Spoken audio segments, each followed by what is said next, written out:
Daniel capítulo 4, hoje, né? Bom, essa primeira parte vai até o capítulo 6, então a gente já está mais da metade aí da primeira parte, né? Então vamos lá para o capítulo 4. O rei Nabucodonosor aos homens de todas as nações. É Nabucodonosor falando, tá?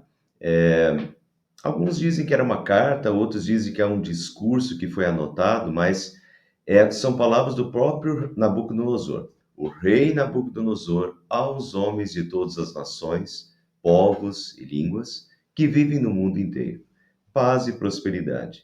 Tenho a satisfação de falar-lhes a respeito dos sinais e das maravilhas que o Deus Altíssimo realizou em meu favor. É Nabucodonosor dando glórias a Deus. Mais uma vez, aqui já depois de tudo que aconteceu nesse capítulo, tá? Por isso eu vou repetir esse slide aqui, esse primeiro versículo no final do estudo. Mas por enquanto, vamos ver aqui, ó. Eu tenho a satisfação de falar-lhes a respeito dos sinais e das maravilhas que o Deus Altíssimo realizou a meu favor. Nabucodonosor já havia tido a revelação sobrenatural do seu primeiro sonho, aquele que ele nem contou, que ele pediu para o pessoal contar, né? Que os magos contassem o sonho dele depois da interpretação, e daí Daniel, sobrenaturalmente, Deus revela o sonho, Daniel chega e conta o sonho, e daí conta a interpretação. É uma coisa completamente sobrenatural. E Nabucodonosor, no final do capítulo 2, Nabucodonosor, depois que Daniel conta o sonho dele e dá a interpretação, Nabucodonosor louva o Deus de Daniel, esse Deus Altíssimo. E havia presenciado o salvamento milagroso dos três amigos de Daniel, quando ele mandou jogar Sadraque, Mesaque e Abednego na fornalha, e de repente, não só eles estavam andando no meio do fogo, como ainda tinha um quarto semelhante ao filho dos deuses, né, ou ao filho de Deus, andando juntamente com eles, e quando eles saem, Nabucodonosor de novo fica extasiado, e Nabucodonosor reconhece esse Deus, e Nabucodonosor louva esse Deus novamente, né? Então Nabucodonosor teve essas experiências aí visíveis, concretas, mais de uma, né? Então eu tenho a satisfação de falar-lhes a respeito dos sinais, das maravilhas que o Deus Altíssimo realizou em meu favor. E aqui, em meu favor, agora tem muito a ver com o que vai acontecer nesse capítulo, com esse sonho que ele vai ter agora, com essa interpretação e com tudo que vai acontecer no capítulo 4. Agora ele dá esse testemunho a todo o seu vasto império, né? Isso que ele testemunhou, esses sinais e maravilhas, ele dá esse testemunho a todo o seu vasto império, depois de ter presenciado mais um ato sobrenatural de Deus que vai acontecer com ele próprio, porque Deus vai dar uma lição de moral. Não é uma lição de moral, é uma lição de humildade fabulosa nesse grande tirano, no Nabucodonosor, né? Vai fazer ele pastar durante 7 anos, e depois de 7 anos, Deus devolve o reinado. Deus faz com que ele volte. Deus fala isso que isso vai acontecer, e Deus faz isso. E ele aqui ele está dando esse testemunho para todo o seu império, seu vasto império, né? Continua. Como são grandes os sinais de Deus, como são poderosas as suas maravilhas. Isso na boca de um rei pagão, né? Que é Nabucodonosor. O seu reino é um reino eterno, Nabucodonosor reconhece. O seu domínio dura de geração em geração. Eu, Nabucodonosor, estava satisfeito e próspero em casa, no meu palácio. Tive um sonho que me deixou alarmado. Estando eu deitado em minha cama, os pensamentos e visões que passaram pela minha mente deixaram-me aterrorizado. Por isso decretei que todos os sábios da Babilônia fossem trazidos à minha presença para interpretarem o sonho para mim.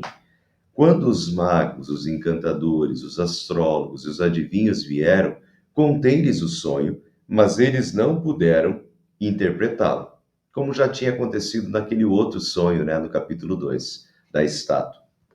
Por fim veio Daniel à minha presença, novamente Daniel, e eu lhe contei o sonho. Ele é chamado Beltesazar, em homenagem ao nome do meu Deus. Lembrando, Bel era um dos principais deuses da Babilônia, né, o deus Bel. Tessazar significa protege, então Beltesazar, ele deu o nome para quando Daniel estava lá no programa de trainee dele ainda, né, nos 3 anos de preparação, ele renomeou Daniel e os amigos, né? Eles ganharam nomes babilônios. E todos ligados a divindades babilônias. Então, Nabucodonosor está lembrando aqui que Nabucodonosor deu o nome do seu Deus, né? De Bel protege. Mas, na verdade, quem é que tá interpretando, quem é que está é o Deus de Daniel, não é o seu Deus. Por mais que ele tenha trocado o nome de Daniel, o Deus que realmente interpreta os sonhos, o Deus que protegeu os amigos de Daniel, é o Deus, né, de Daniel. É esse Deus que ele chama de Deus Altíssimo. O Espírito dos santos deuses está nele. E santo significa separado. Então, muitos acham que a tradução poderia ser o Espírito do Santo Deus está nele, desse Deus separado, esse Deus que Nabucodonosor nem sabe qual é o nome, mas é o Deus do Daniel. E isso tem bastante, é bem interessante, pessoal, que para nós isso é normal, porque nós estamos num país cristão.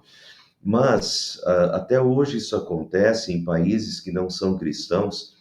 Como as pessoas conhecem a Deus? As pessoas conhecem a Deus através dos filhos de Deus. Então, na Índia, por exemplo, na Índia que tem muitos deuses, mas os cristãos, muitas pessoas chegam a Deus através dos cristãos e do Deus dos cristãos. É o Deus do Carlos. A Índia se diz que tem mais de 1 milhão de deuses, né? Ah, mas quem fez isso foi o Deus do Carlos, foi o Deus da Maria, quer dizer, foi o Deus do meu vizinho. Quer dizer, Deus se mostra, se manifesta e se faz conhecido através do seu povo. Foi assim na saída do Egito, é o Deus de Israel. Veja como essa expressão se repete no Antigo Testamento. É o Deus de Israel.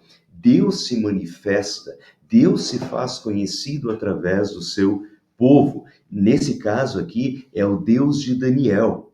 O Deus louvado, o Deus verdadeiro, o Deus poderoso, altíssimo, é o Deus de Daniel, é o Deus dos amigos de Daniel, né? Esse Deus merece ser louvado. E por mais que a gente esteja num país cristão, veja como a importância da nossa vida. Deus é louvado. Jesus fala isso, né? Para que vejam as vossas boas obras e deem glórias ao vosso Pai que está nos céus. É através de nós que Deus se manifesta, que Deus continua se manifestando ao mundo. Deus continua se manifestando. Como uma pessoa que hoje está afastada de Deus, Deus chega a essa pessoa através dos seus filhos. E a outra pessoa diz, puxa, mas o Deus do Paulo, né? Olha o que Deus faz na vida do Paulo. Olha a vida do Paulo. É isso que eu quero para a minha vida. Entende? Deus se manifesta, Deus se mostra através dos seus filhos, ainda hoje. E daí as pessoas conhecem o Deus verdadeiro e querem o Deus verdadeiro pelo que Deus faz na vida dos seus filhos, e através da vida dos seus filhos, Deus se manifesta a todos e continua se manifestando através da nossa vida. Essa é a preciosidade da nossa vida, né? A nossa vida, nós somos instrumentos de Deus para aqueles que estão ao nosso redor. Nós somos a cara de Deus. Deus se manifesta através de nós. Eu disse, diz Nabucodonosor, Beltesazar, chefe dos magos, já expliquei isso nos capítulos anteriores. Daniel, depois da interpretação do primeiro sonho, Daniel foi tornado chefe de todos os magos da Babilônia. Sei que o Espírito dos Santos Deuses está em você e que nenhum mistério é difícil demais para você. Vou contar-lhe o meu sonho, interprete-o para mim. Essas são as visões que tive quando estava deitado em minha cama. Olhei e diante de mim estava uma árvore muito alta no meio da terra. A árvore cresceu tanto que a sua copa encostou no céu. Era visível até os confins da terra. Tinha belas folhas, muitos frutos, e nela havia alimento para todos. Debaixo dela, os animais do campo achavam abrigo, e as aves do céu viviam em seus galhos. Todas as criaturas se alimentavam daquela árvore. Nas visões, então primeiro vejo que essa é uma árvore que alcança, que vai até os céus, é uma árvore muito alta, é uma árvore frondosa, e é uma árvore que enche a terra, que debaixo dela os animais se abrigam, né? Muito bem. Nas visões que tive deitado em minha cama, olhei e vi diante de mim uma sentinela, um anjo que descia do céu, e ele gritou em alta voz: derrubem a árvore e cortem os seus galhos. Arranquem as suas folhas e espalhem os seus frutos.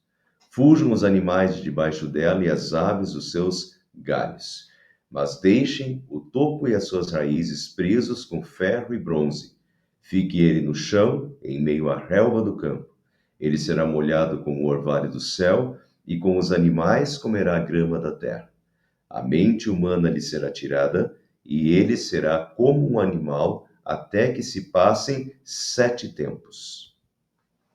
A decisão é anunciada por sentinelas, os anjos declaram o veredicto, para que todos os que vivem saibam que o Altíssimo domina sobre os reinos dos homens e os dá a quem quer, e põe no poder o mais simples dos homens. Esse é o sonho que eu, o rei Nabucodonosor, tive.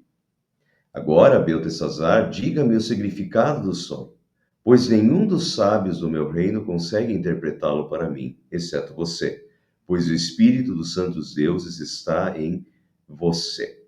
Muito bem, então o sonho começou bem, uma árvore alta, frondosa, mas veio um anjo do céu, mandou cortar a árvore, então deixa Nabucodonosor profundamente intrigado. Então Daniel, também chamado Beltesazar, ficou estarrecido por algum tempo, e os seus pensamentos o deixaram aterrorizado. Então o rei disse: Beltesazar, não deixe que o sonho ou a sua interpretação o assuste. Agora é que Daniel sabe que esse sonho tem a ver com o próprio Nabucodonosor, um imperador, um tirano, e a mensagem que Daniel tem para passar é uma mensagem duríssima para um rei orgulhoso, né? Quer dizer, com essa interpretação, dando a interpretação que ele tem para dar desse sonho, ele corria o risco de ser morto, né? Porque não ia agradar nada o rei, era uma crítica direta ao rei. Então Beltesazar responde, mas daí o Nabucodonosor vê que o Daniel está perturbado, então diz, Beltesazar, não deixe que o sonho e a sua interpretação o assuste. Beltesazar respondeu, meu senhor, quem dera o sonho se aplicasse aos teus inimigos, e o seu significado fosse somente aos teus adversários. A árvore que viste, que cresceu e ficou enorme, cuja copa encostava no céu, visível em toda a terra, com belas folhas, muitos frutos, no qual havia alimento para todos, abrigo para os animais do campo, morada para as aves do céu nos seus galhos, essa árvore, ó rei, és tu. Lembro que na visão da estátua, Nabucodonosor era a cabeça de ouro. E lá no capítulo 2, Deus já fala, olha, você é a cabeça de ouro, você tem um enorme reinado, debaixo dos seus galhos, né? Tem animais, aves, tal, quer dizer, o teu reino é sensacional, teu reino é um reino enorme, né? Muito bem. Essa árvore, ó rei, és tu. Tu te tornaste grande e poderoso, pois a tua grandeza cresceu até alcançar o céu. O teu domínio se estende até os confins da terra. Era o Império Babilônico, né? E tu, ó rei, viste também uma sentinela, o anjo que descia do céu e dizia: derrubem a árvore e destruam-na, mas deixem o toco e as suas raízes, presos com ferro e bronze. Fique ele no chão, em meio à relva do campo. Ele será molhado com o orvalho do céu e viverá com os animais selvagens até que se passem 7 tempos. Essa interpretação, ó rei, e este é o decreto que o Altíssimo emitiu contra o rei, meu senhor. Tu serás expulso do meio dos homens e viverás com os animais selvagens. Comerás capim com os bois e te molharás como o orvalho do céu. Passarão 7 tempos até que admitas que o Altíssimo domina sobre os reinos dos homens e os dá a quem quer. Até que admitas que o Altíssimo domina sobre os reinos dos homens e os dá a quem quer. Nabucodonosor, então, Deus vai castigar Nabucodonosor até que ele admita que o Altíssimo domina sobre os reinos dos homens e os dá a quem quer, né? A ordem para deixar o toco da árvore com as raízes significa que o teu reino te será devolvido depois de 7 tempos, né, que ele diz, quando reconheceres que os céus dominam. Portanto, ó rei, aceita o meu conselho. Renuncia a teus pecados e a tua maldade. Pratica a justiça e tem compaixão dos necessitados. Talvez, então, continues a viver em paz. Notem que, primeiro, Deus não está alheio ao que acontece na terra. Mesmo os governantes pagãos prestam contas a Deus. Nabucodonosor é chamado a atenção aqui.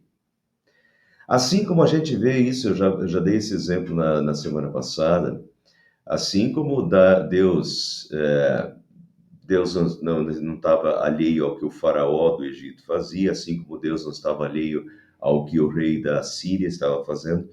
Se a gente, eu não coloquei aqui, mas se a gente lê Amós, em Amós, Deus dá advertências para todas as nações vizinhas e Deus até dá detalhes do que olha, você será julgado por causa disso, você será julgado por causa disso, mostrando que Deus vê exatamente o que cada tirano, o que cada rei da terra está fazendo, e chega o momento em que Deus vai julgar cada um dos reis.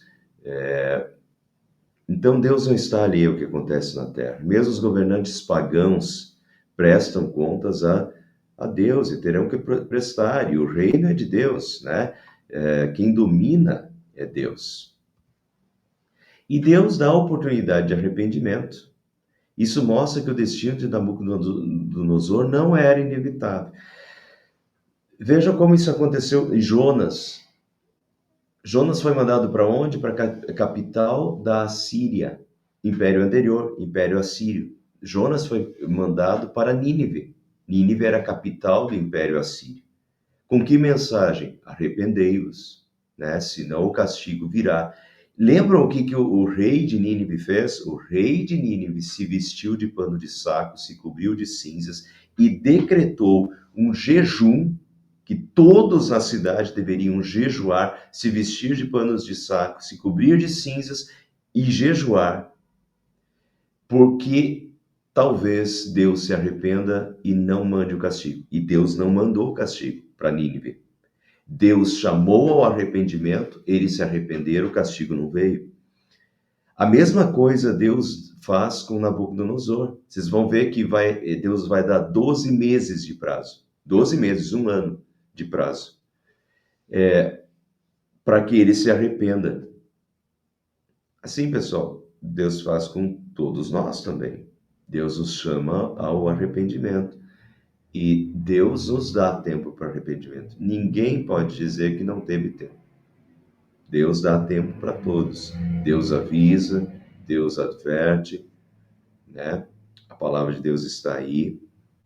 Deus dá tempo, né? Que todos nós usemos o tempo para arrependimento. O arrependimento tem que ser contínuo, né?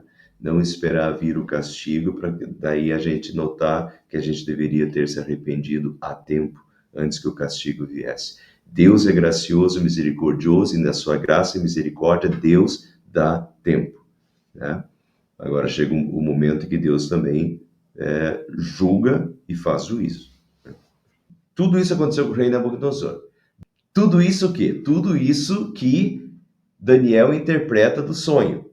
Que a árvore vai ser cortada, que o rei vai ficar como um animal pastando, né? Então, tudo isso aconteceu com o rei Nabucodonosor.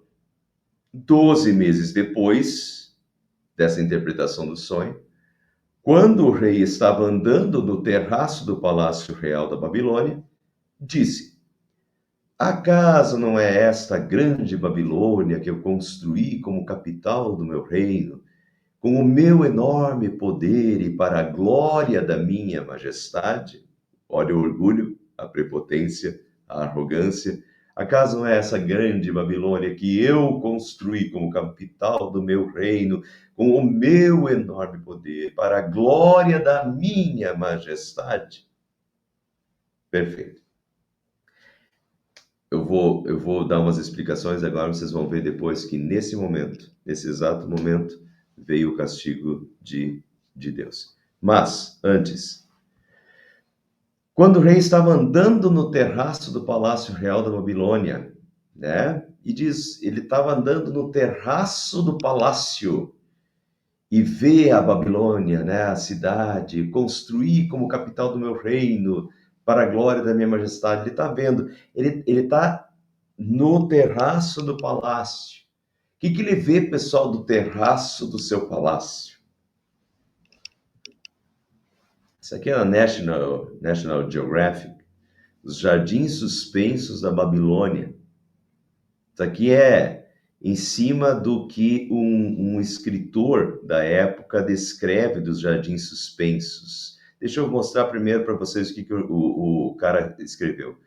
Entre as 7 maravilhas do mundo, descritas por um autor da antiguidade chamado Fílon de Bizâncio, encontravam-se as muralhas e os jardins suspensos da Babilônia. As muralhas e os jardins suspensos, esses são os jardins suspensos da Babilônia. Segundo o relato de Fílon de Bizâncio, desse escritor, os jardins babilônicos eram uma grande construção erguida sobre colunas de pedra que suportavam uma cobertura de troncos de palmeira, né? Olha aí, os troncos de palmeira. Então, colunas de pedra que suportavam uma cobertura de troncos de palmeira sobre a qual se acumulava bastante terra, né? De tal forma que essas palmeiras cresciam. Este espaço estava repleto de grande diversidade de árvores e flores, regadas por um sistema helicoidal usado para elevar a água. Na opinião de Philon, tratava-se de uma obra colossal e única, capaz de situar a prática agrícola e hortícola acima das cabeças dos que a contemplavam. Os jardins da Babilônia tinham 7 patamares, 7 patamares, né? Olha lá, cada patamar, né? Então, era uma das 7 maravilhas do mundo antigo. Nabucodonosor construiu, se diz na história que Nabucodonosor construiu esse palácio para a mulher dele, que era da Pérsia, com as plantas que ela costumava ter, né? Ela tinha muita saudade da sua terra natal, então ele constrói esse palácio com essas 7 elevações, e cada uma delas com plantas da região da mulher dele, para que ela se sentisse em casa, e virou uma das 7 maravilhas do mundo antigo. Fora isso, ele fala, o Filo de Bizâncio fala da muralha, né? Em algum lugar, as muralhas, encontra-se as muralhas. As muralhas passavam 2 carruagens em cima das muralhas, passavam 2 carruagens, cada carruagem com 4 cavalos. Então, uma carruagem com 4 cavalos, outra carruagem com uma, para que uma pudesse passar por outra, pela outra, em cima da muralha. Então, vocês imaginem quantos metros de muralha, né? Quantos metros era essa muralha? A ponto de 2 carruagens passar uma vindo e outra indo, poder se cruzar em cima da muralha, carruagens com 4 cavalos cada um. Então, era muralhas imensas, esses próprios jardins suspensos da Babilônia. E agora o texto diz que quando o rei estava andando no terraço do palácio real da Babilônia. Então, vocês imaginam que ele está lá em cima, no terraço do palácio, e ele está olhando para baixo, né, para essa uma das 7 maravilhas do mundo que ele tinha mandado fazer para a mulher dele. E lá de cima ele via as muralhas, né, quase intransponíveis que ele tinha mandado fazer, fora todos os templos, todas as construções da Babilônia, né, que a história mostra. Então, poxa, Nabucodonosor tinha construído muito, tinha feito coisas muito bonitas, ele tinha muito do que se orgulhar. Muito bem, só que ele bate no peito e diz: tudo isso fui eu quem fez e tudo isso é para minha glória. Aí está o perigo, pessoal. Aí está o perigo. Tem muita gente que bate no peito hoje e faz a mesma coisa. Então, tudo isso aconteceu com o rei Nabucodonosor, 12 meses depois. Acaso não é essa grande Babilônia que eu construí como capital do meu reino, com um enorme poder e para a glória da minha majestade? O problema aqui é a arrogância, a prepotência, o orgulho. Tudo isso aconteceu com o rei Nabucodonosor 12 meses depois. Então, 12 meses depois, acontece o que Deus tinha falado, né? Que Deus tinha, de certa forma, falado através do sonho, né? Que aconteceria. As palavras ainda estavam nos seus lábios, né? Essas palavras. Caso não é essa grande Babilônia que eu construí como capital do meu reino, com meu enorme poder, para a glória da majestade? E então, as palavras ainda estavam nos meus lábios, quando veio do céu uma voz que disse: é isso que está decretado quanto a você, rei Nabucodonosor. A sua autoridade real lhe foi tirada. Acabou para ele. O grande tirano, o imperador do grande império babilônico, que dominava as nações, de um dia para o outro perdeu o reino. Quem é que reina, pessoal? O Senhor reina. E tira o reino, corta a árvore, quando ele quer, de um dia para o outro. Aqui nós temos em Isaías capítulo 14, sobre o orgulho de Nabucodonosor. Deus quebra, Deus vai fazer Nabucodonosor pastar glória, olha tudo que eu fiz, olha como eu sou bom, né? Olha a glória do meu reino aqui, né? Bate no peito, estufa, prepotência, arrogância, orgulho.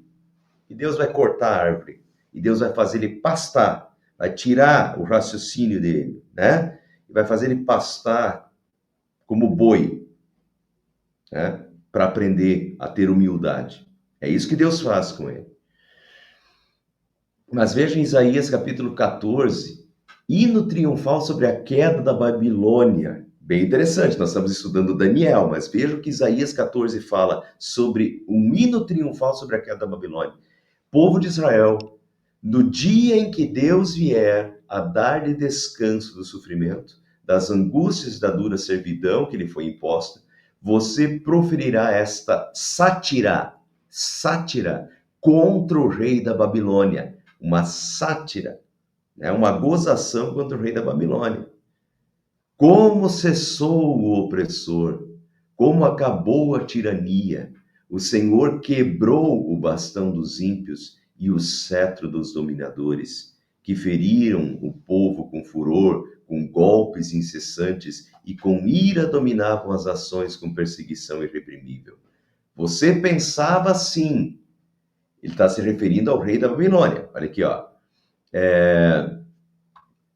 Contra o rei da Babilônia. Tá vendo aqui, ó? Quem é o rei da Babilônia? Nabucodonosor. Então, você, rei da Babilônia, Nabucodonosor, você pensava assim: subirei ao céu. Olha a árvore alta.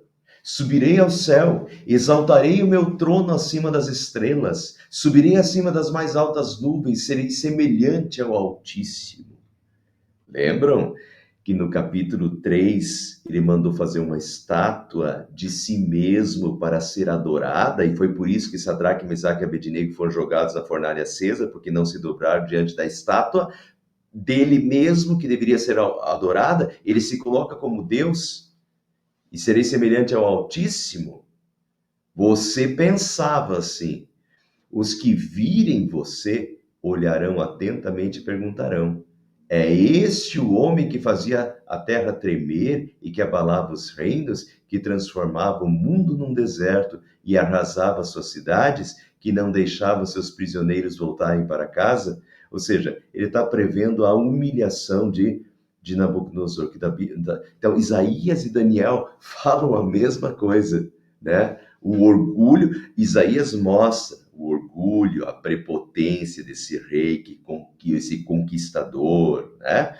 Que se leva até os céus, que se acha, né? Só que Deus diz que ele vai ser humilhado, que ele vai ser derrotado. E daí diz, continuando lá em Daniel: você será expulso do meio dos homens, viverá como animais selvagens e comerá capim como os bois. Passarão 7 tempos até que admita que o Altíssimo domina sobre os reinos dos homens e os dá a quem quer. E daí, pessoal, vejam Lucas capítulo 1, 51 e 52. Deus levanta sua mão poderosa e derrota os orgulhosos com todos os planos deles. Derruba dos seus tronos reis poderosos e põe os humildes em altas posições. Deus é contra o orgulho. Deus levanta a mão poderosa e derrota os orgulhosos. E derrotou, e fez esse Nabucodonosor, esse rei orgulhoso, prepotente, arrogante, pastar, literalmente pastar. Essa é uma grande lição, né? Os orgulhosos vão pastar. Deus derrota os orgulhosos com todos os planos deles. Deus derruba dos seus tronos os reis poderosos. Nabucodonosor, o faraó, né?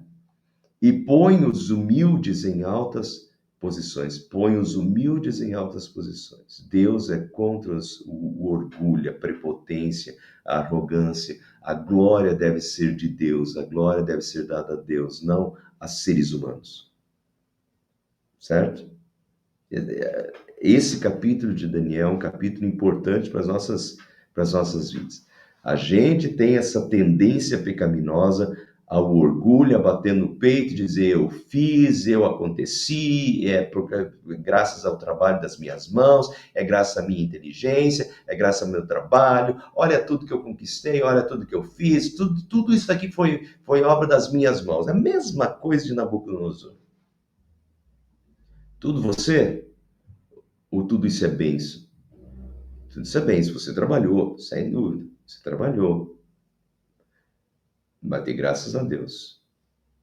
Pessoal, tem gente que trabalha muito mais do que a gente e que não tem nada. Tem gente que trabalha muito mais do que ricos aí e que não tem nada. Certo? E tem gente muito mais inteligente do que muita gente aí que tem muitas coisas e que não tem a mesma coisa.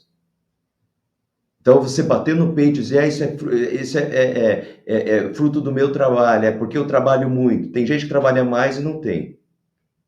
Isso daí é fruto da minha inteligência, fruto da minha inteligência, fui eu que... Não, tem gente mais inteligente que não tem.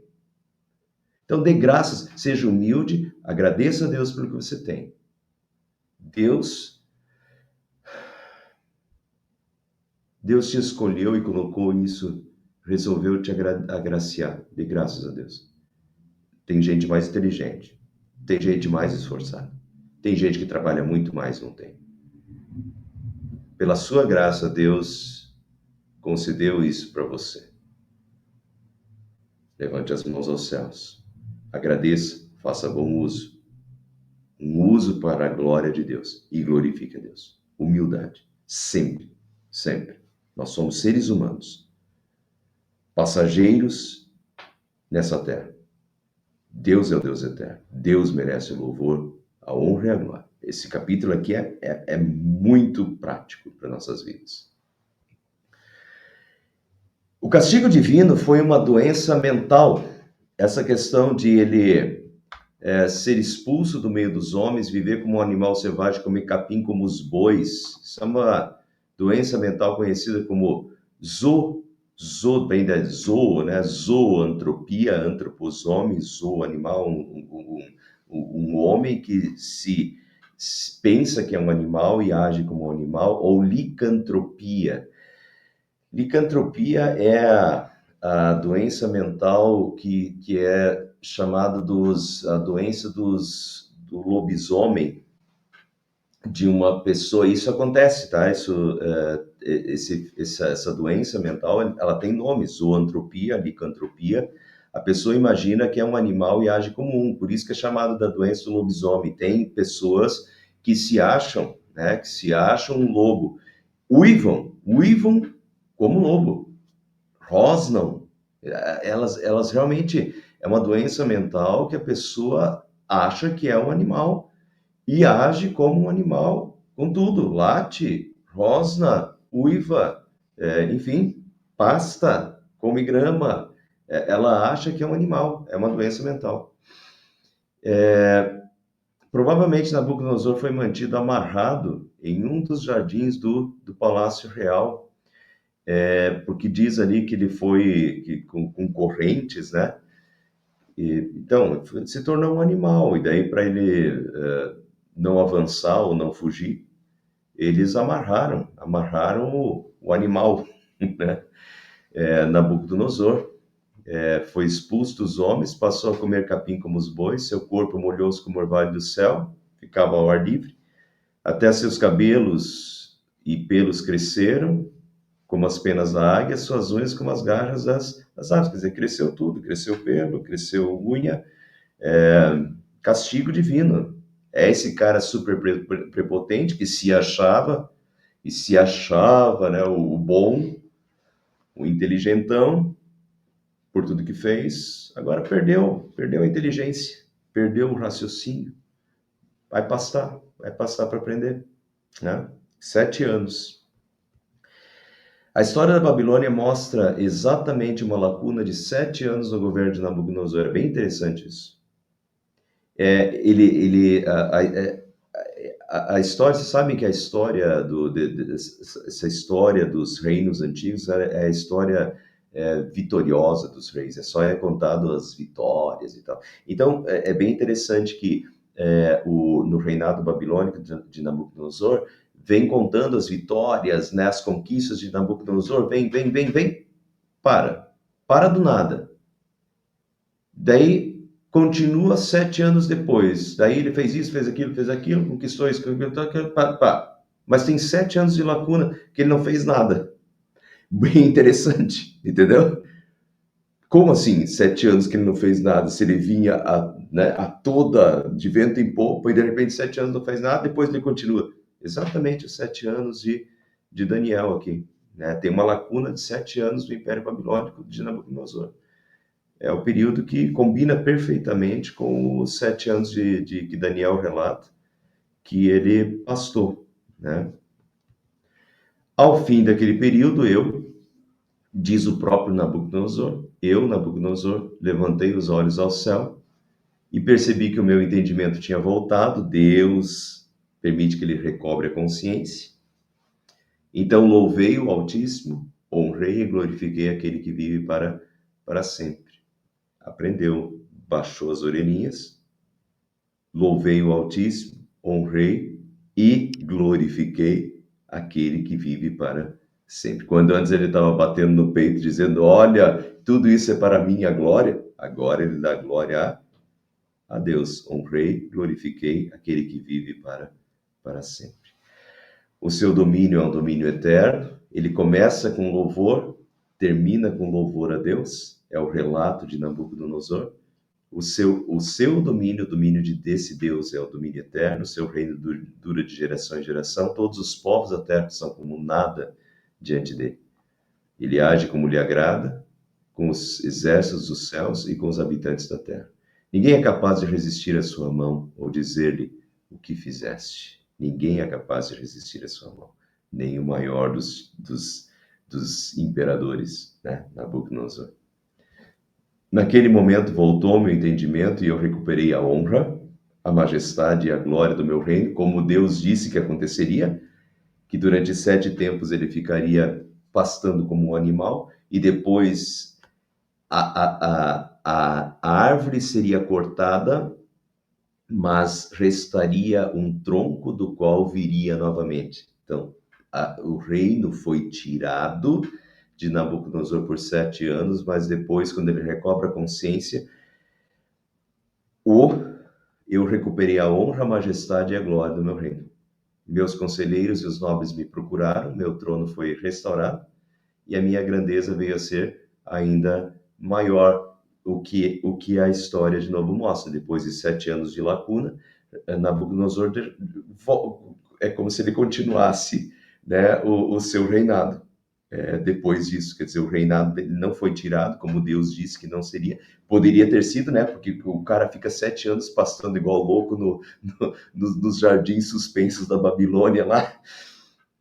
Bom, poderiam ter tirado ele do governo muito facilmente, né? Com rixas, a Câmara, o Senado lá teriam se apossado, declarado outro imperador, coisa assim. Seria até meio óbvio que fizesse, mas não fizeram. Deus já tinha dito que não fariam e realmente não fizeram. Aguentaram 7 anos por providência divina. Depois de 7 anos, o reinado foi dado de novo, cumprindo exatamente o que Deus tinha dito. Agora eu, Nabucodonosor, louvo, exalto e glorifico o Rei dos Céus, porque tudo que ele faz é certo e todos os seus caminhos são justos. E ele tem poder para humilhar aqueles que vivem com arrogância. Aprendeu a lição. Ele tem poder para humilhar aqueles que vivem com arrogância. Só voltando lá para o capítulo, para o versículo 1. Agora, que a gente já estudou todo o capítulo e viu o que aconteceu, Nabucodonosor reconhece que Deus o humilhou e o restabeleceu. Ele novamente louva a Deus e escreve essa carta. Daniel foi testemunha ocular dos eventos e da carta. Daniel, que estava, né, era tipo um braço direito lá do Nabucodonosor, Daniel era prova disso. Daniel deve ter visto Nabucodonosor pastando lá nos jardins suspensos da Babilônia, né? Por 7 anos. Daniel é prova viva disso, e testemunha desse período da história. Assim como Daniel insere agora no seu livro essa carta de Nabucodonosor. O rei Nabucodonosor, aos homens de todas as nações, povos e línguas que vivem no mundo inteiro, paz e prosperidade, tenho a satisfação de falar-lhes a respeito dos sinais e das maravilhas que o Deus Altíssimo realizou em meu favor. Em meu favor.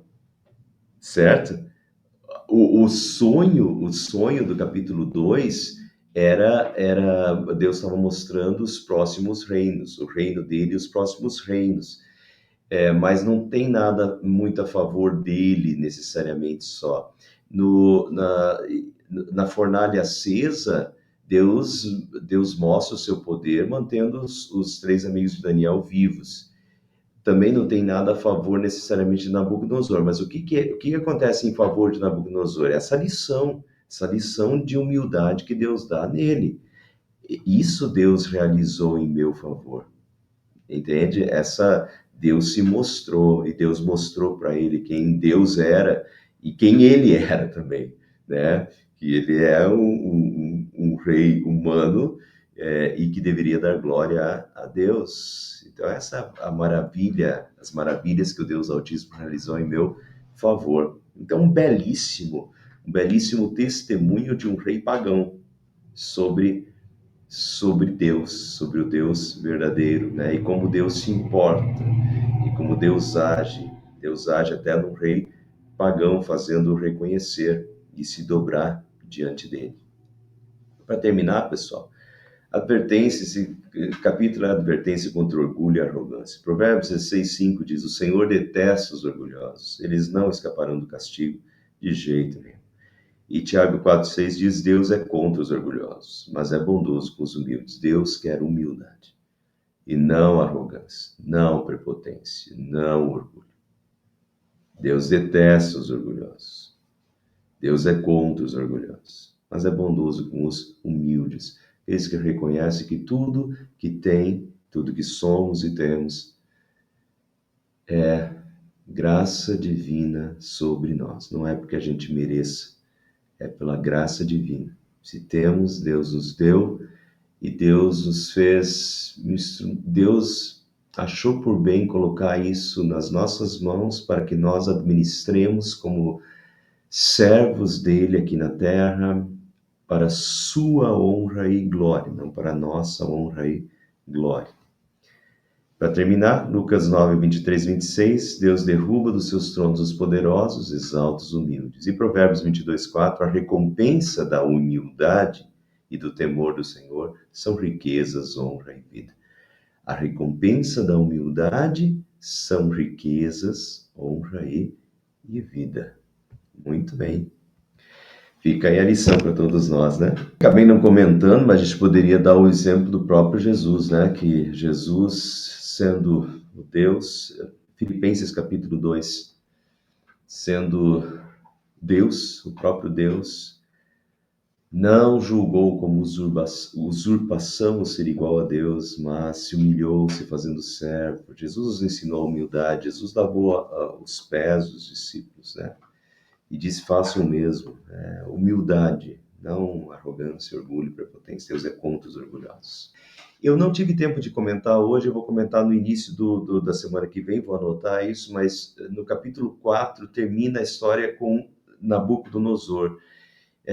Eu acho que eu vou começar no capítulo da semana que vem fazendo alguns comentários sobre isso, porque é bem interessante que ao mesmo tempo que tudo isso está rolando na Babilônia, Nabucodonosor está invadindo Israel e destruindo Jerusalém. Daniel não comenta nada sobre isso. Talvez a gente deveria pensar um pouquinho sobre isso no início do capítulo que vem, antes da gente passar para uma nova fase, para um novo rei, né? Que Daniel pega diversos imperadores aí, né? Daniel, no próximo capítulo 5 já acontece com o outro sucessor de Nabucodonosor. Mas aí a gente volta a isso no início do próximo, na quarta-feira que vem, no início do capítulo 5.